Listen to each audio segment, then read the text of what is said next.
Hello các bạn, mình mới cho mấy chó nó ăn xong. Hôm nay là ngày 21 của bé cù rồi, bây giờ mình qua bển coi coi nó làm gì bển ha.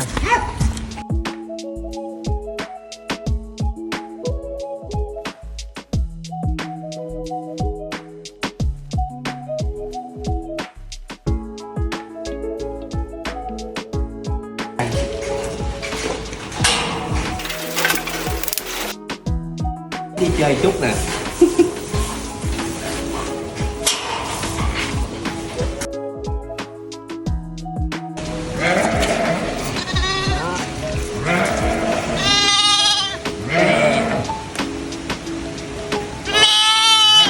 Nó kêu mẹ nó đó, mẹ nó đó.